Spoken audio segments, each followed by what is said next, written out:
morning. I'm Dr. Steve Stife, Chief Medical Officer here at the University of Kansas Health System and Executive Vice Chancellor at the University of Kansas Medical Center. Welcome back to Open Mics with Dr. Stites and that goofy guy who had that white t-shirt on in the monologue. We shouldn't even show that anymore.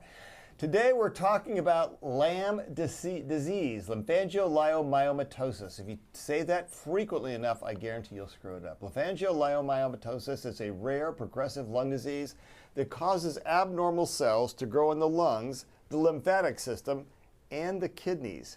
Fewer than 1 in 140,000 women are diagnosed, typically during childbearing years, which is exactly what happened with today's guest. Alexis Del-Cid takes a look.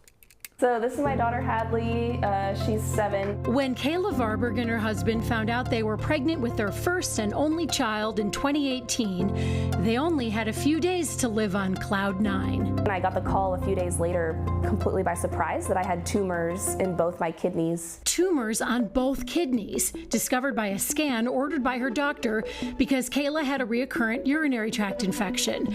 That UTI turned out to be unrelated and ultimately went away, but these tumors posed a far larger problem. They were quite large, so I had dozens in each kidney, and so there was a concern that they may rupture or sort of explode because of the changes that my body was undergoing during pregnancy. Kaela needed major surgery at 15 weeks pregnant. They actually took the kidney out and removed, I think, 24 different tumors. And so then 75% of my kidney tissue was put back in. The other kidney was left alone, and doctors would continue monitoring it.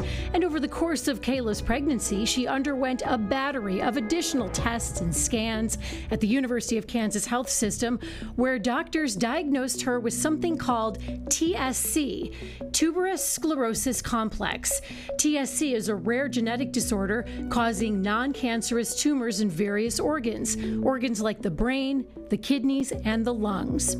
After her daughter was born, Kaela underwent a CT scan. That CT scan revealing more tumors in her brain and lungs. But doctors said the ones in her brain were very small, benign, and the least concerning. It was her lungs that pulmonologist Dr. Chase Hall was concerned with. Right away, he was like, "This is LAM." Dr. Hall diagnosed her with a second, even more rare disease called LAM disease. This disease causes damage to the lungs progressively over time. It makes it difficult for women to breathe. And I say women because it affects women exclusively. And this is when Kaela's two worlds collided. Kaela Varberg is also Dr. Varberg, a researcher and scientist at Children's Mercy Hospital and KU Med. She specializes in studying maternal fetal medicine. So I understand the value of research, and then I try to keep my eye out and opt into any studies that are possible. These days, she sees a different specialist for each organ of her body, all of them through the University of Kansas Health System's LAM disease clinic. The hub of her care is with her pulmonologist. Pulmonologists are essential in the treatment of LAM patients. You could think of them as the quarterbacks.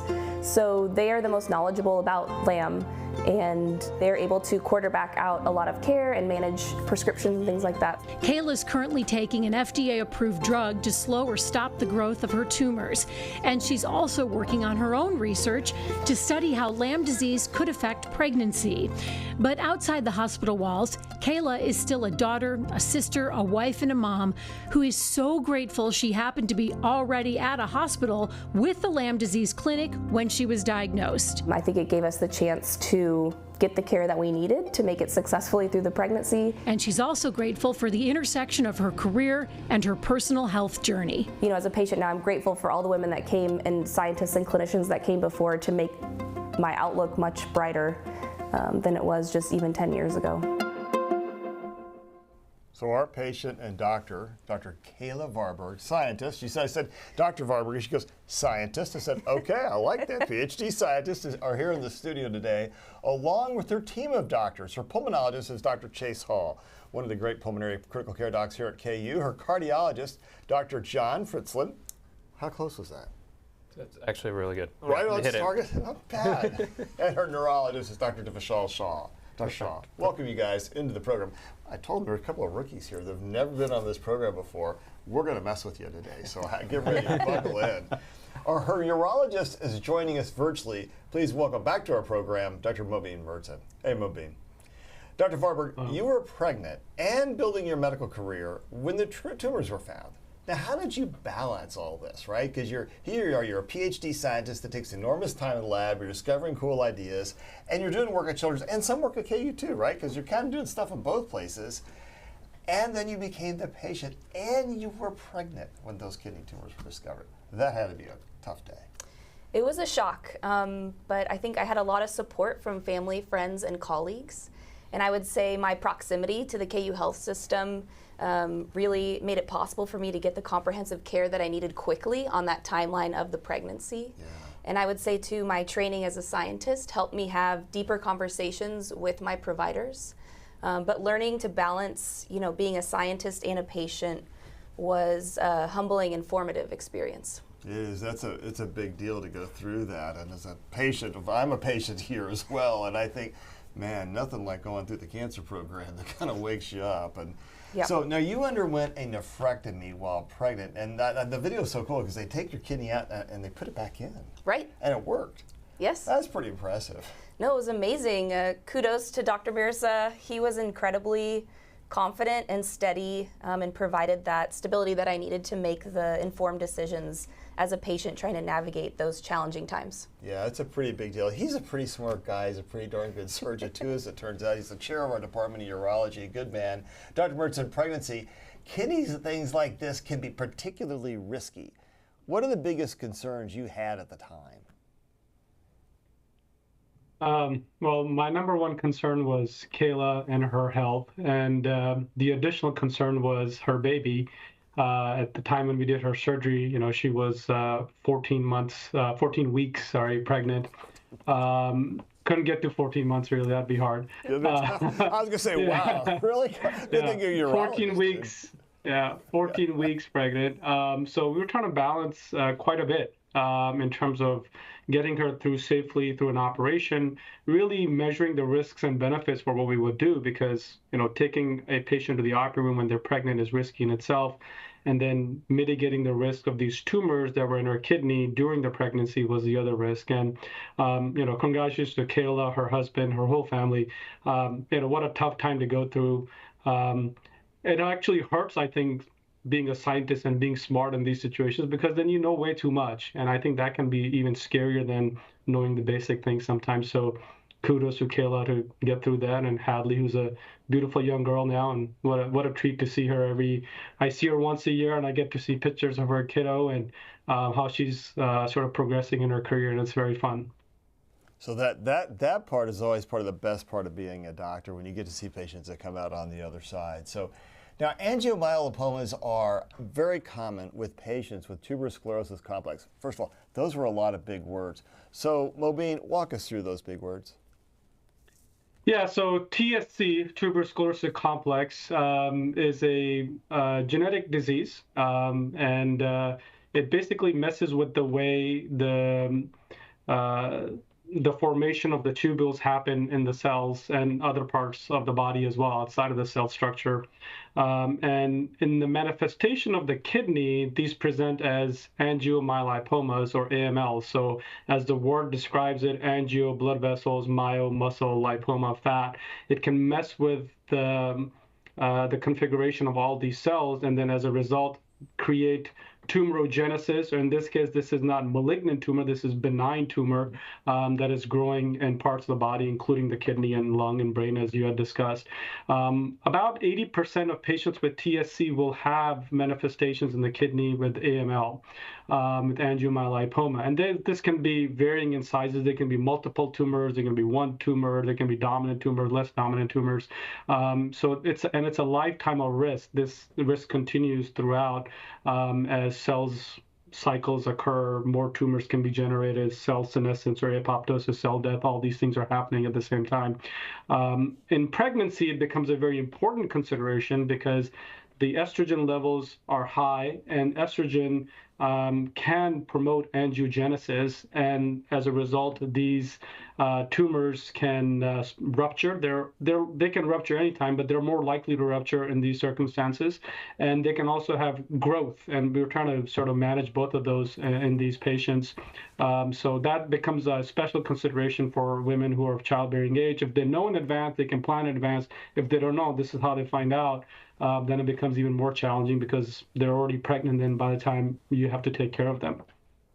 Yeah, and that's a hard decision then. Do you operate or do you watch, and what do you do?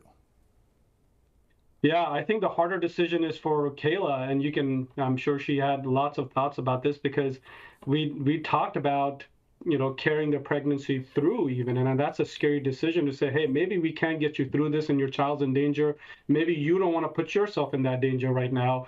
So, a discussion around carrying the pregnancy through is an important one as well.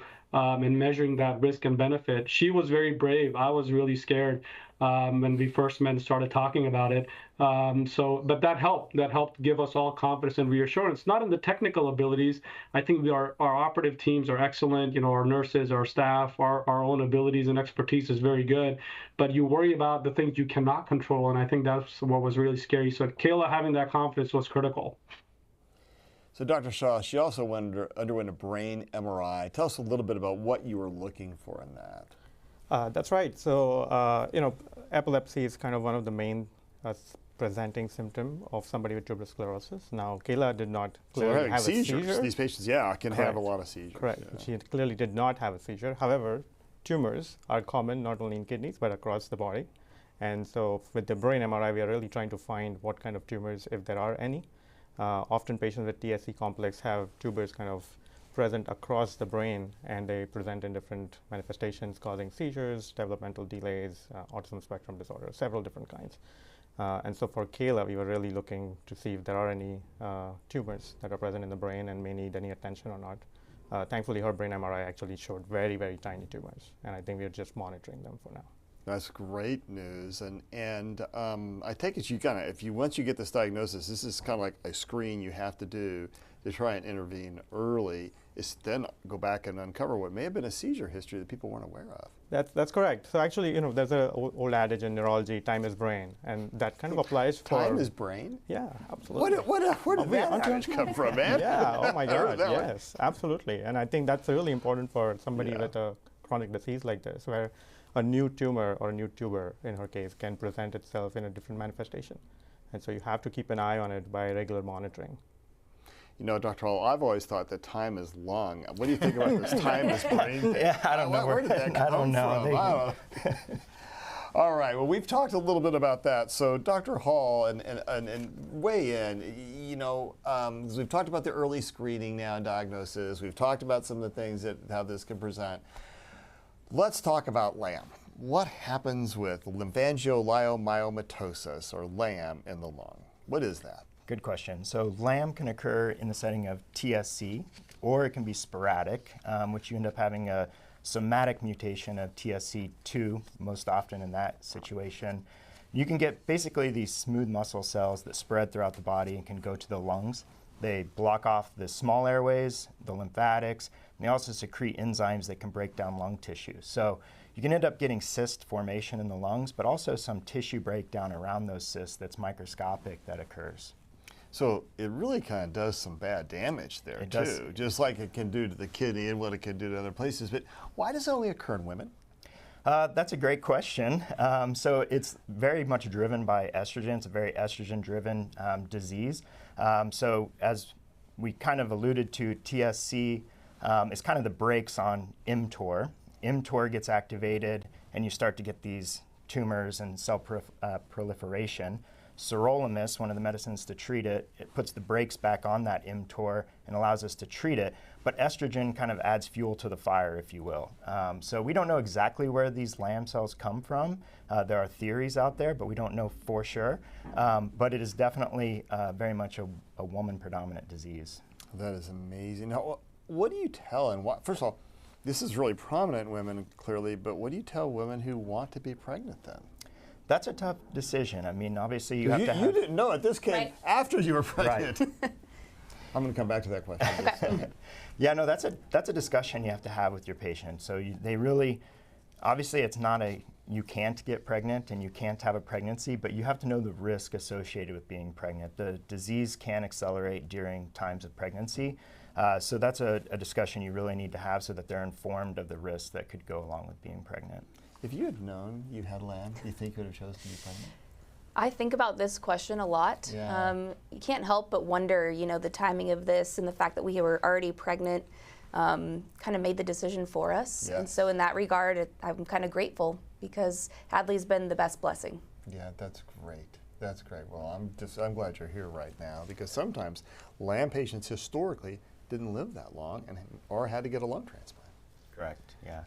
So luckily now we have FDA-approved treatment, sirolimus, which we just mentioned a second ago. So this basically puts the brakes on that mTOR and basically halts the disease in the lungs and also in the kidneys and other places. It can essentially stop that growth.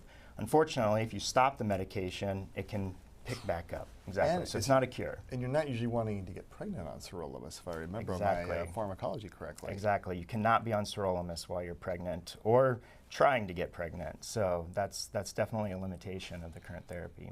Dr. Frizzlin, how does this affect the heart? Because you've got disease in the lung, kidneys, brain. What's going on in the heart So side? with TSC, it primarily affects kind of neonatal and infant ages. Doesn't affect the adults. So fortunately, I've had the easy job up here, but it affects about 50% or so. It kind of depends on TSC 1 or 2.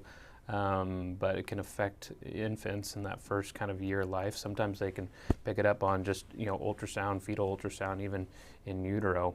But for the most part, again, these are benign and they spontaneously regress. So we have to keep an eye on them if we identify them early and hope that they don't cause any sort of complications. But they can cause abnormal heart rhythms. They can even grow in size that impair blood movement through the heart.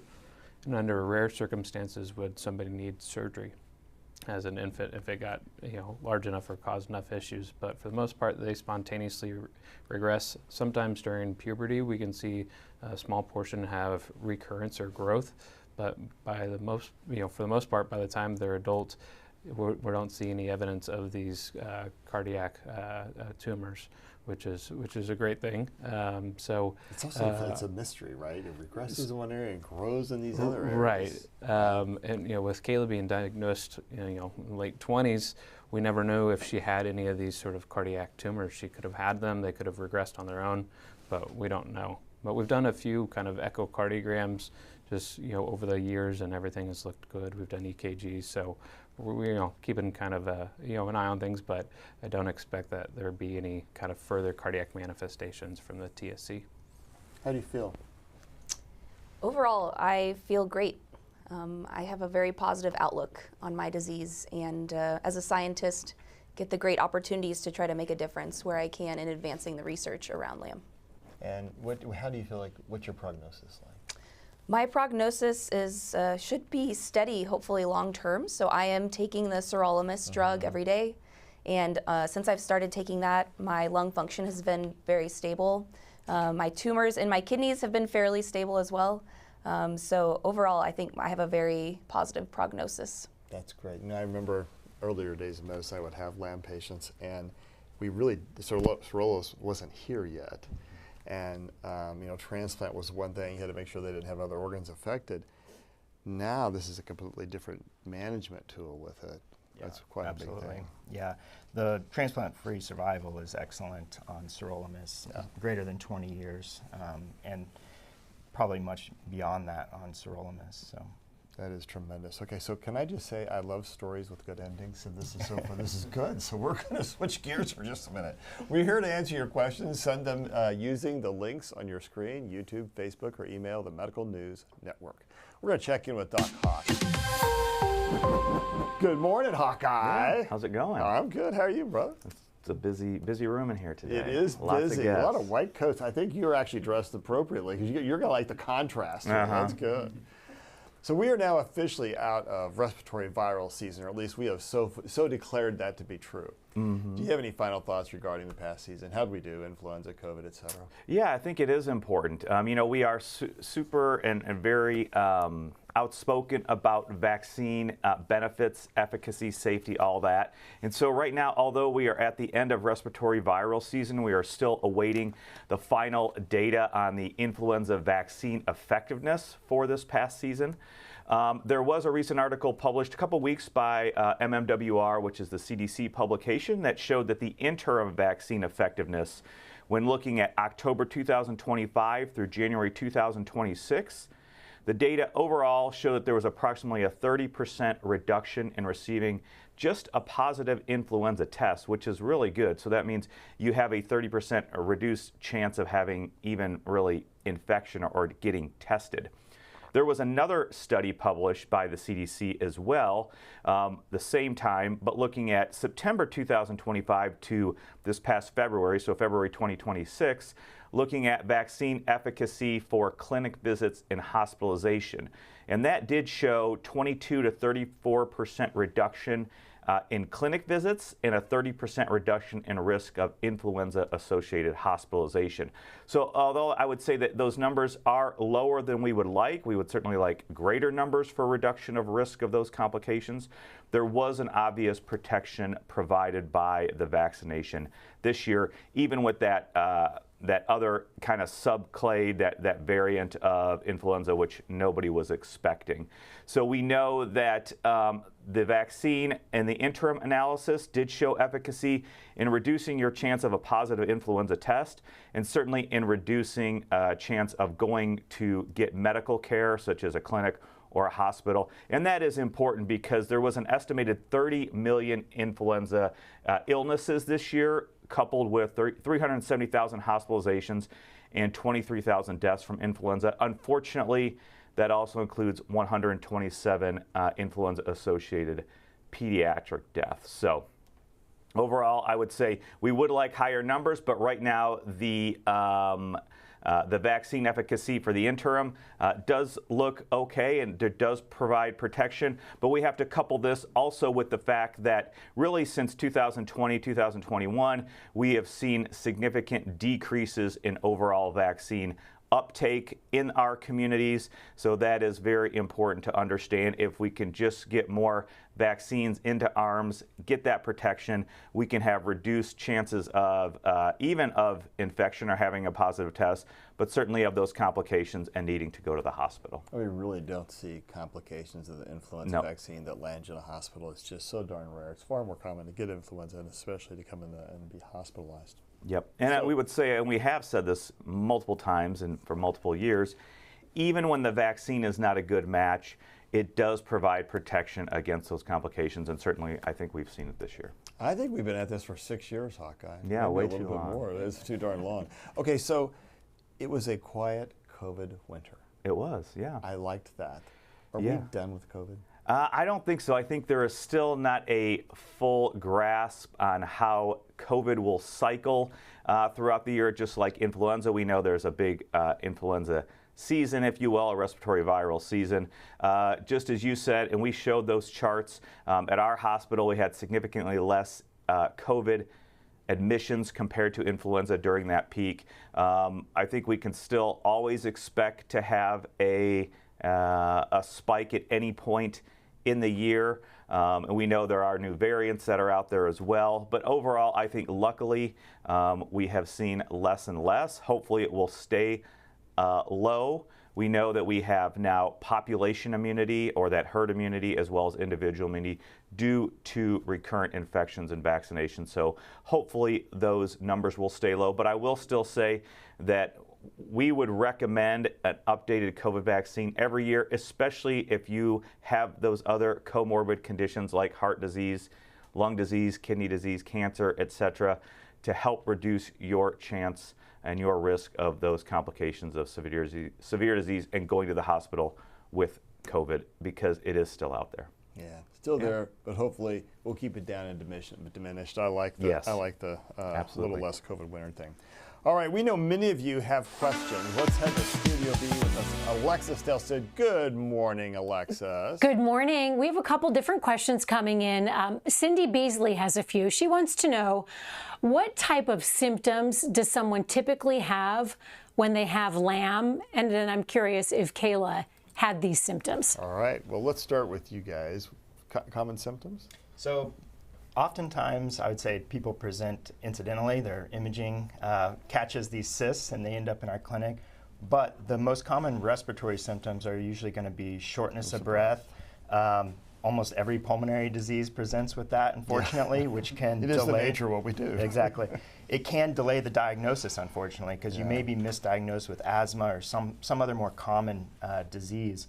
Also, collapsed lung or pneumothorax can oftentimes be a presenting symptom for LAM, so that's something to be aware of.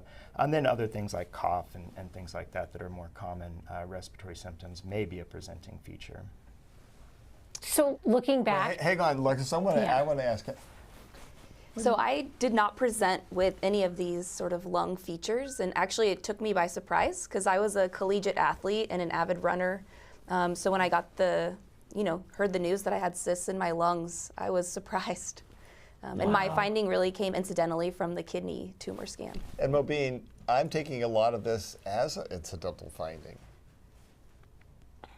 Yeah, I mean, from the kidney side of things, when either we know patients have TSC because of testing that they've had as children, or we find spontaneous AML, just like Dr. Hall was saying with the lung disease, there's somatic mutations where patients have angiomyolipomas not related to TSC complex, but TSC somatic mutations.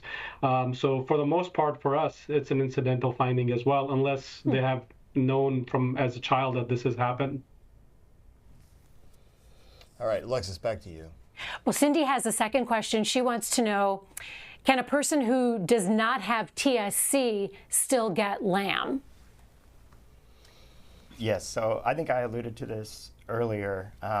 So sporadic LAM is actually a somatic mutation, meaning you're not born with this TSC mutation. A TSC mutation just happens in your body and can sporadically lead to LAM. Most often that's TSC2, but it can happen in TSC1 as well. So yes, it still ultimately comes down to the TSC, but it can be sporadic as opposed to being born with TSC. Science Jeremy? is confusing sometimes. And the human body is amazing, but it takes a lot of twists and turns in life. So I'm sorry, go ahead. Jeremy Enser has a question. Jeremy shares, LAM sounds like it really needs a team across multiple specialty areas. And then Jeremy goes on to write, I looked it up and saw it was listed as a model for rare disease collaboration. So Jeremy's question then is, how does this collaboration help? In addition to keeping everyone on the same page during the treatment, what does the collaboration look like? I'll just say, as a cystic fibrosis doctor, Jeremy, I want to thank you for that question because you are spot on. Dr. Shaw, talk to us a little bit about this collaboration thing.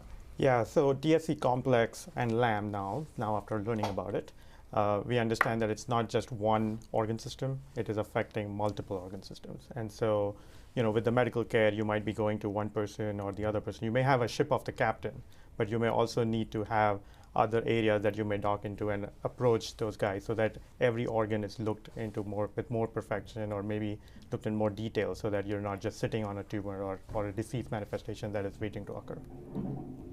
So now, for the cardiologist, you're kind of more there early. So sometimes, are you the first person they will come see, or how do you all get? Well, how does it come to you? Since it primarily affects infants and pediatricians, this is something that fortunately we haven't had to make any adjustments or really kind of been as involved in Kaela's care, which is a good thing. But a part of that initial sort of diagnosis, we certainly want to get kind of a baseline, and that's kind of when you saw us in cardiology and gotten electrocardiogram and EKG to see if there's any abnormalities there, and then the echocardiogram. So by the time we're in our kind of 20s, 30s, we're kind of taking a look every couple of years, and fortunately Kaela's been stable, and most are.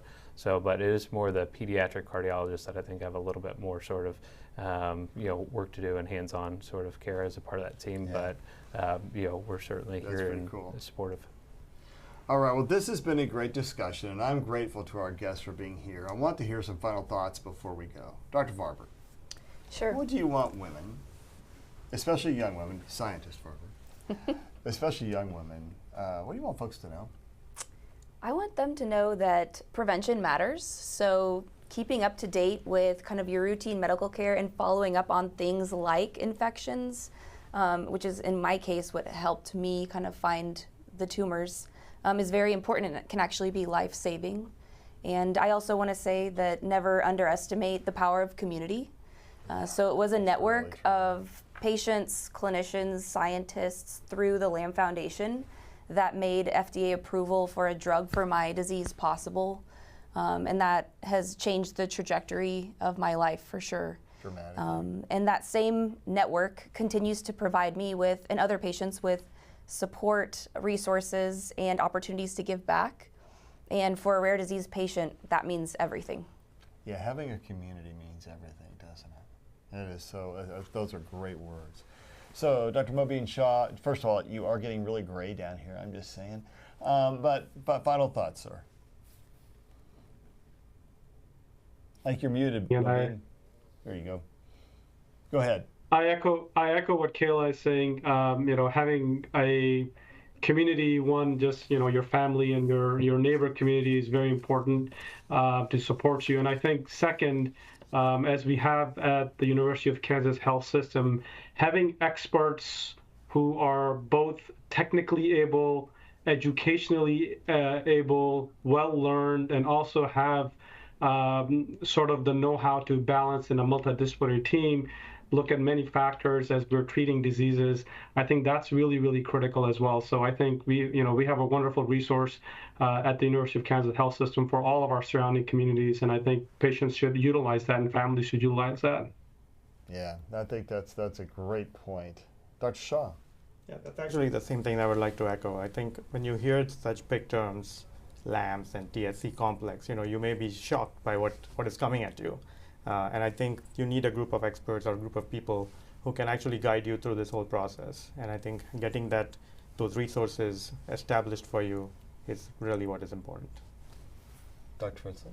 Yeah, I think you weren't having symptoms, but and women who are having symptoms, other patients, listen to what your body's telling. This certainly was a rare and unexpected finding, and symptoms like shortness of breath can mean a million things. But if it's not getting better, listen to your body. Make sure you're having follow-up. Make sure your doctor's kind of looking into things, because sometimes we do find some life-changing sort of diagnoses. So it's important not to dismiss symptoms if you're having them. Come get checked out. Yeah, great advice.